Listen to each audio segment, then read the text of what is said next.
मैं अपनी कुछ लाइनों से शुरुआत करूँगी। मुझे लिखना नहीं आता, मुझे लिखना नहीं आता, बस अपनी कहानी लिखती हूँ। जो गुजरी है ज़िंदगी उसे अपनी ज़ुबानी लिखती हूँ।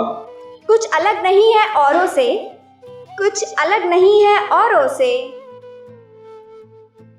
टूटे हुए दिल के टुकड़े और आँखों का पानी लिखती हूँ। तो इन पंक्तियों के साथ मैं अपनी एक कविता का कहते हैं शुरुआत करूँगी। जो कविता मैंने एक ऐसी इंसान पे लिखी जो शायद क्या बहुत लोगों के दिल के करीब होती हैं, माँ। ठीक है, पर मैं यहाँ पे उनके सेक्रीफाइसेस नहीं बताने आई हूँ। जब एक औरत जिसका पति नहीं होता है उसकी क्या सिचुएशन होती है, मैं वो आपको अपनी इस कविता के ज़रिए बताऊँगी। तो मैंने कुछ ऐसे लिखा है। तुम्हारे जाने के बाद कुछ बदला तो नहीं है, तुम्हारे जाने के बाद कुछ बदला तो नहीं है। मैं तुम्हारा अब भी इंतज़ार करती हूँ घर आने का, मैं तुम्हारा अब भी इंतज़ार करती हूँ घर आने का। मैं अब भी तुम्हारी वो कड़क चाय सुबह सुबह तैयार रखती हूँ, मैं अब भी तुम्हारी ही पसंद की साड़ी पहनती हूँ। मैं अब भी हर अपनी बातों में तुम्हारा ही जिक्र करती हूँ। तुम्हारे जाने के बाद कुछ बदला तो नहीं है। मैं अब भी हर शाम पूजा के बाद तुम्हारे लिए ही दुआ करती हूँ। मैं अब भी तुम्हारी अर्धांगिनी हूँ, ये मैं सबको शौक़ से कहती हूँ। मैं अब भी तुम्हारी अर्धांगिनी हूँ, ये मैं सबको शौक़ से कहती हूँ।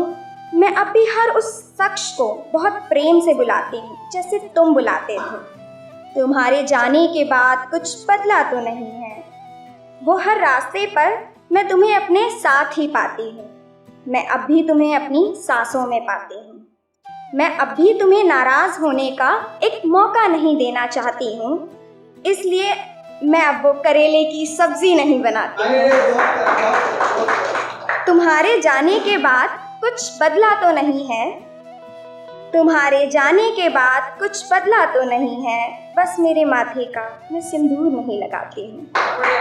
तुम्हारे जाने के बाद कुछ बदला तो नहीं है। इसके साथ मैंने एक और कविता लिखी थी जो कि ऐसी है कि हमने किसी शख्स को देखा नहीं होता है, पर उनकी बातों से, और या तो कह सकते हैं हमारी इमेजिनेशंस में होते हैं कुछ लोग, तो उनके लिए लिखी थी। तो उसका टाइटल है उसकी सूरत तो नहीं देखी पर,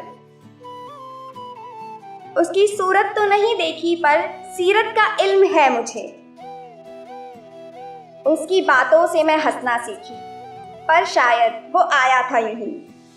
मेरी दुनिया न बन सका पर मेरी दुनिया बनाने।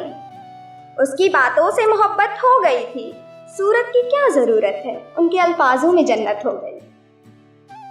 उसकी सूरत तो नहीं देखी, सीरत से ज़रूर वाकिफ़ हो गई थी। मेरे दिल में डूबकर मेरी खामोशी तक जान लेते थे। उन्हें तैरना तो नहीं आता था पर समंदर तक पार कर लेते थे। उसकी आवाज़ तो नहीं सुनी पर उनके शब्दों में उलझी हूँ मैं। तन्हाई में उनकी बातें पर वो हर बार सुनने नहीं आते, पर वो हर बार सुनने नहीं आते। पर जब भी अकेली होती हूँ उसकी यादों में खो जाती हूँ और उसे अपने पास ही पाती हूँ। उसकी सूरत तो नहीं देखी पर सीरत से ज़रूर मोहब्बत हो गई थी, सीरत से। शुक्रिया।